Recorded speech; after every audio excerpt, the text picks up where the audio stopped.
It's days after the clashes began, and these communities are still burying their dead. This man's friends say he was hit by a stray bullet as he went out to buy groceries. Others have managed to escape with their lives, but only just. Mohammed was attacked by a violent mob as he made his way home from the local mosque. 20 to 25 people started beating me up. The rest were standing by as if they were watching a show. There were thousands behind them. They kept hitting me. Nobody came forward to save me. Mobs armed with swords, guns and acid have destroyed districts in the northeast of New Delhi. People living here have been critical of the police's response. We are afraid. We have left our houses on midnight just because they are not there. The clashes prompted demands for a curfew. In some areas, authorities have banned people from assembling. It is the worst sectarian violence to hit India's capital in decades. Our Hindu brothers' houses were attacked by people throwing stones, and our Muslim brothers' homes were also attacked. Since my childhood, we haven't heard of such violence between Hindus and Muslims, but now we're hearing this.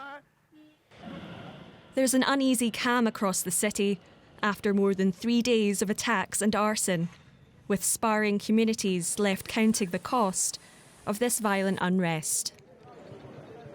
Let's bring in DW's Nimisha Jaiswal from Delhi for more on this story. Hi, Nimisha. What is the situation like in Delhi today? Well, Somi, the situation continues to be tense. There aren't the shocking visuals of running riots that we were seeing coming out of the location on Monday and Tuesday, so it has been calmer. Yesterday, the police took out massive flag marches through the area to reassure people that there is police presence.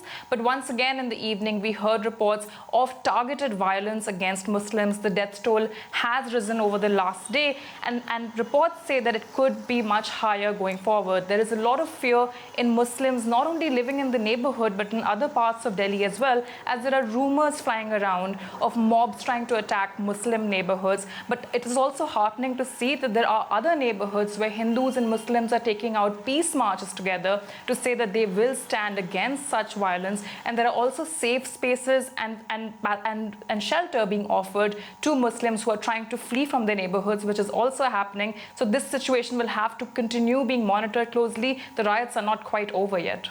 Nimisha, what caused these riots? I mean, what led to this outbreak of violence? We've seen politicians are accused of sparking the riots with inflammatory speeches. Is that true?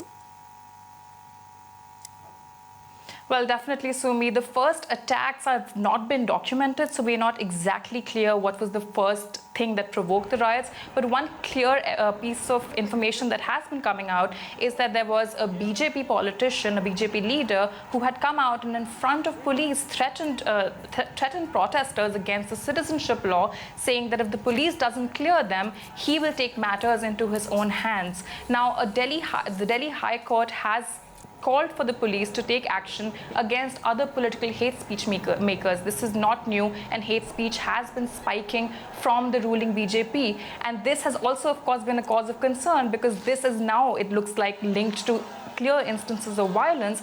But of course, once again, the opposition is calling for the Home Minister to step down. There's been a lot of criticism of the BJP, but the party itself has not taken action against these leaders, even though the Delhi High Court has called for such action to be taken.